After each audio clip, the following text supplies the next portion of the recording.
You made it! You look fly. Girl, yes. I Can you hear me? can hear you. Hey, you look fly. Did you just get your hair done? Nope, I just Okay. pulled it apart and put some edge control right here, like the. Yes. Well, thank you for joining. I appreciate you. I can't We're gonna see you, friend. yes, love it, love it. Wait, We're gonna get started. Go but I ahead. can't see you. I You can't see can. you. Oh Mm-mm. God, I It's hate okay. things. Okay. I might have to restart it and then try again. This has happened in the past, and we've had issues with Instagram, so I might have to restart it. So, unless you want to jump out and jump back in and see if that toggles it. Okay. Okay. Let's see. Mm, mm, mm. Fingers crossed, people. Fingers crossed. Okay.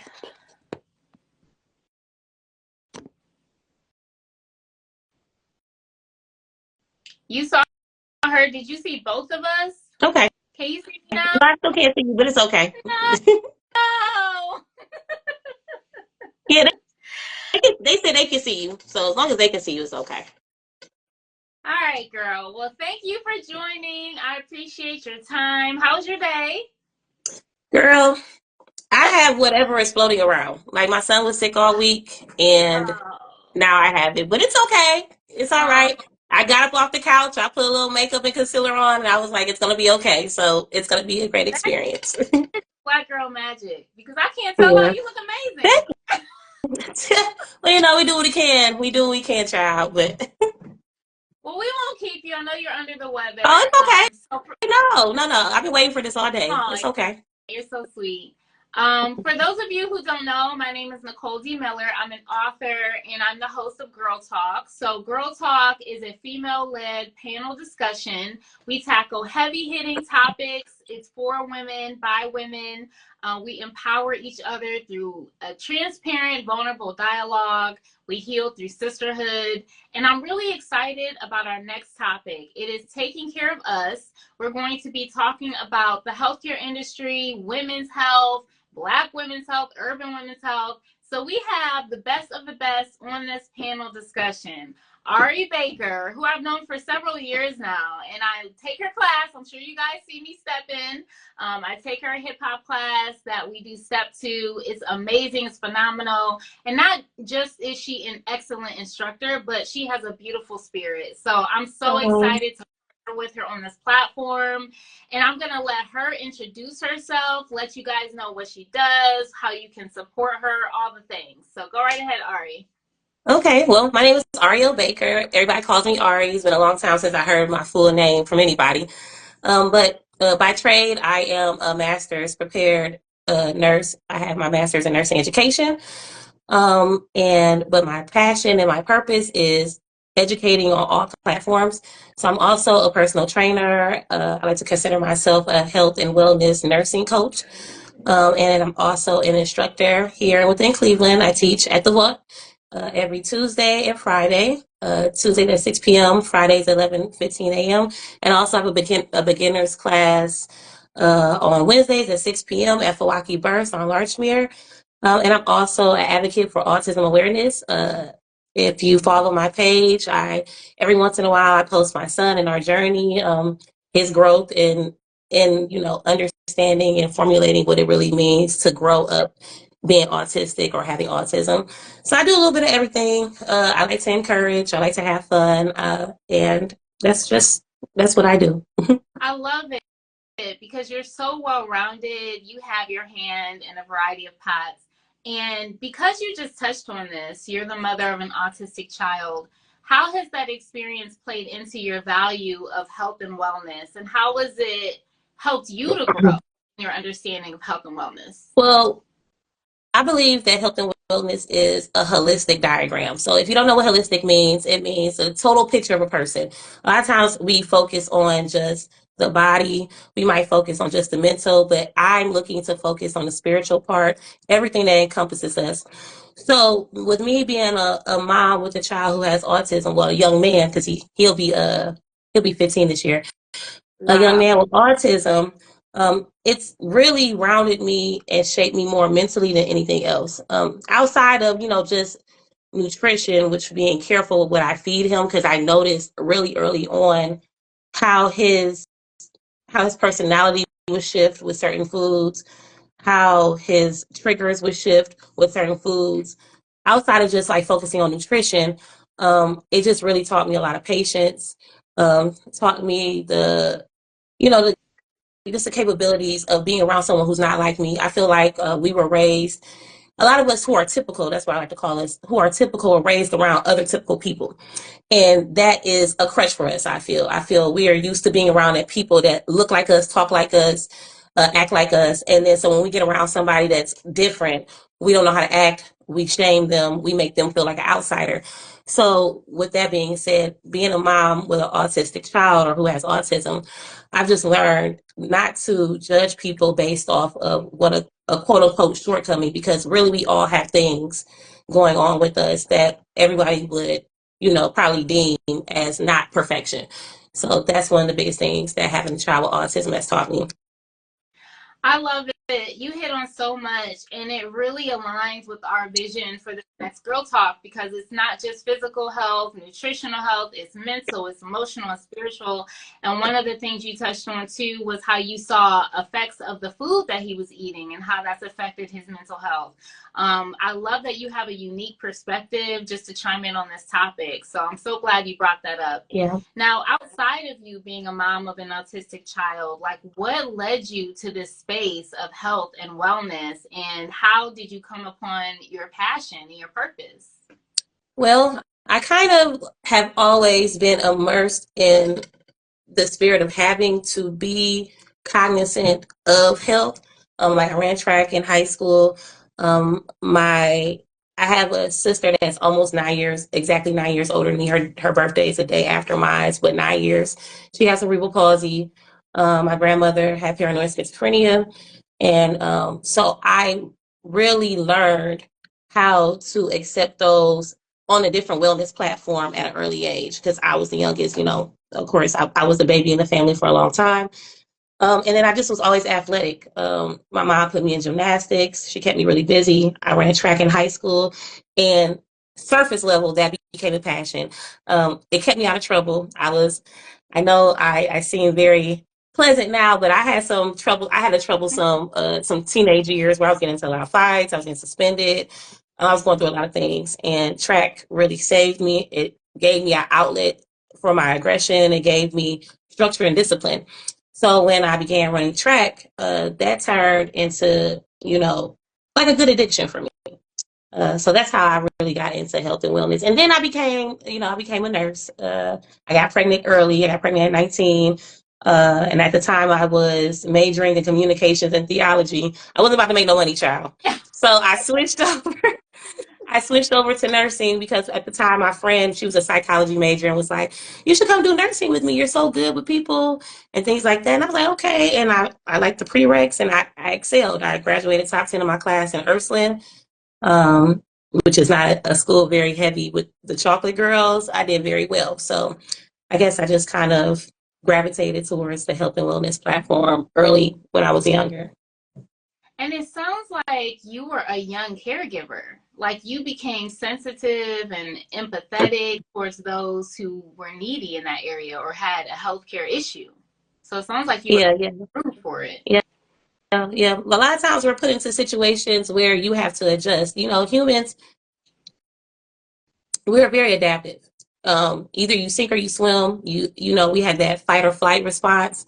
And growing up in a household with people with special needs was my normal.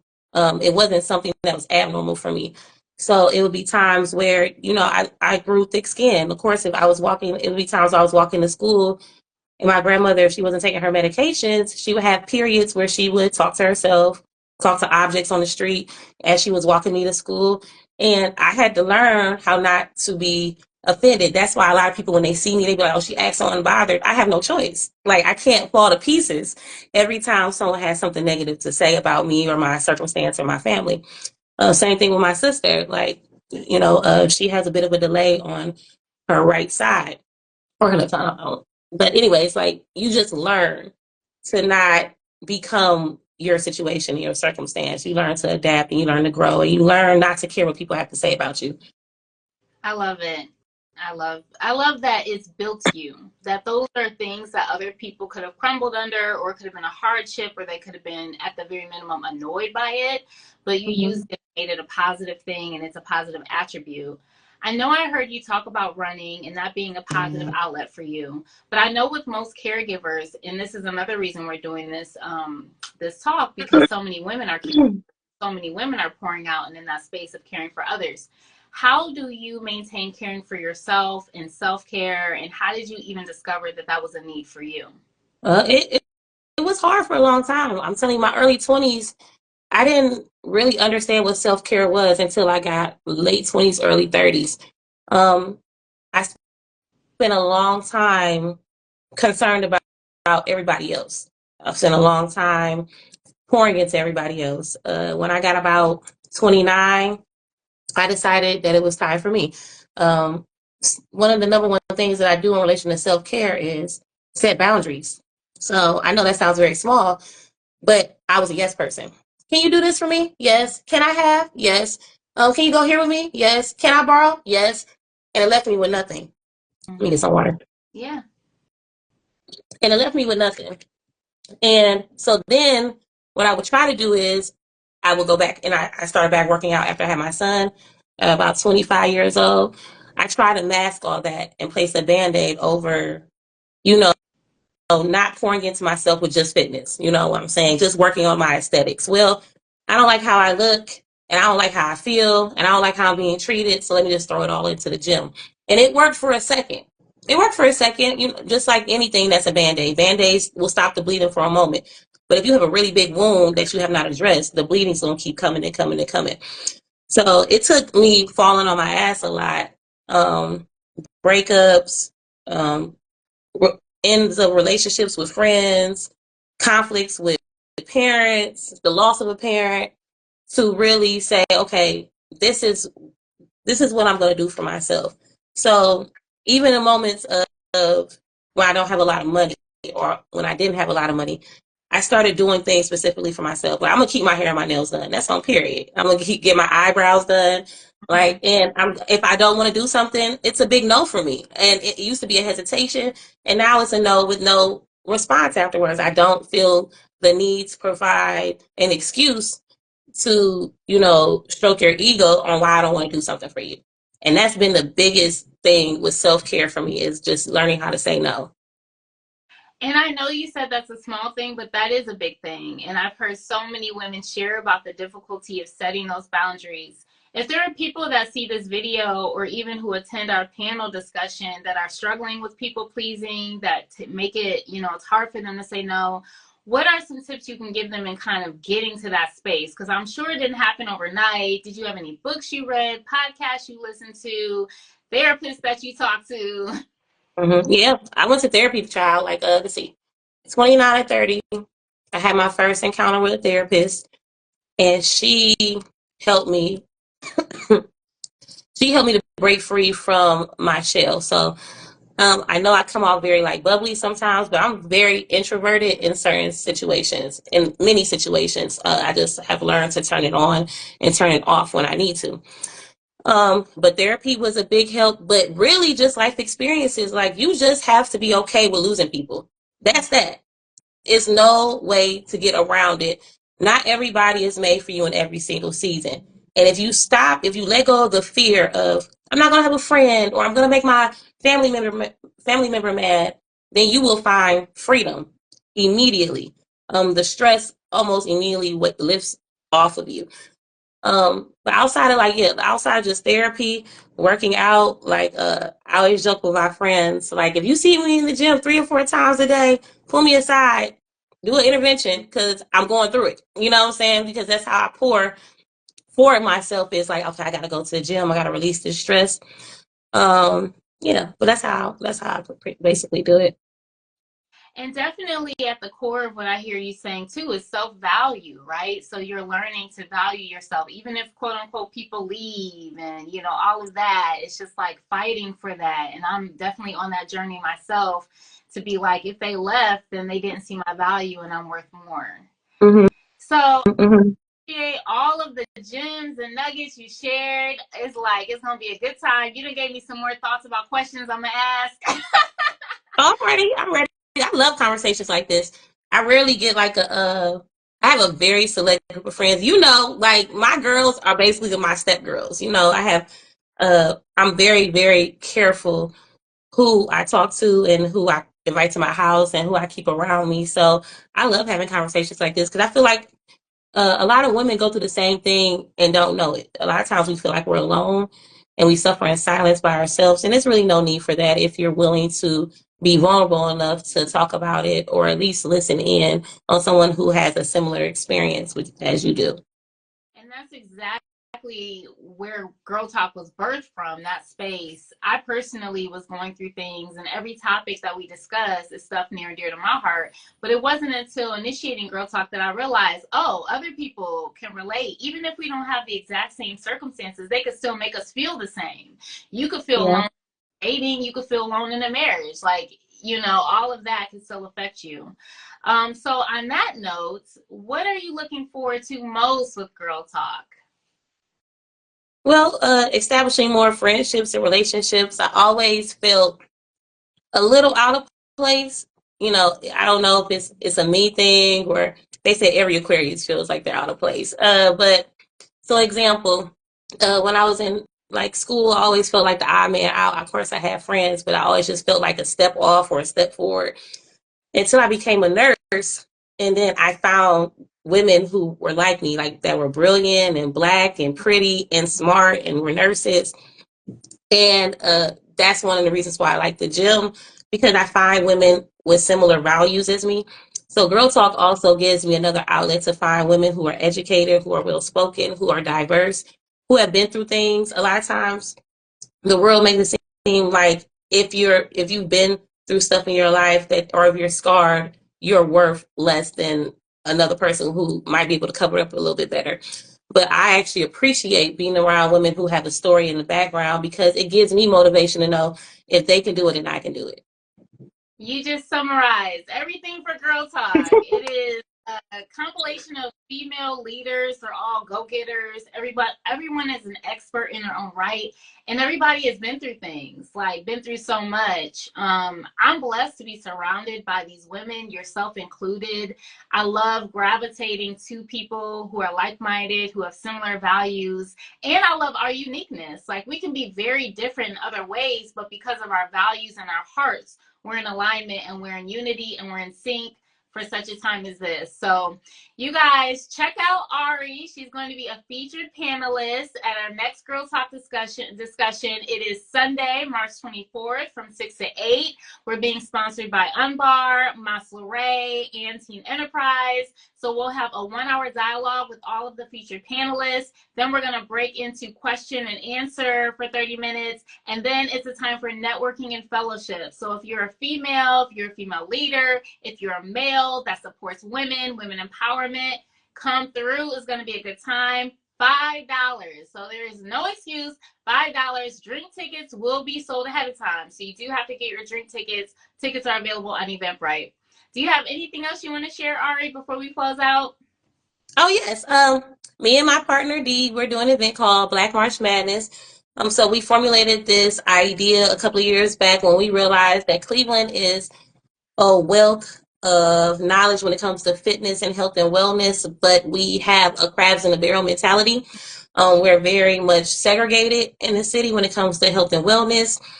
So we wanted to create a safe space where we can meet under one location. Under one location and basically fellowship in relation to fitness. So we're going to be doing that March 23rd from 2 p.m. to 6 p.m. We have 26 vendors. We have outside talent coming out this year from different states. We have some local talent here coming. We have our motivational speaker, Mr. Mike Berry. We're going to have African drumming. It's going to be a great time. So just make sure you grab your tickets. Early bird tickets in on Sunday. After that, we're selling tickets all the way up until the event. So yeah, just make sure you come out and support. We would love to have you. And where is that held? Did I miss it? Where is held? Say it again.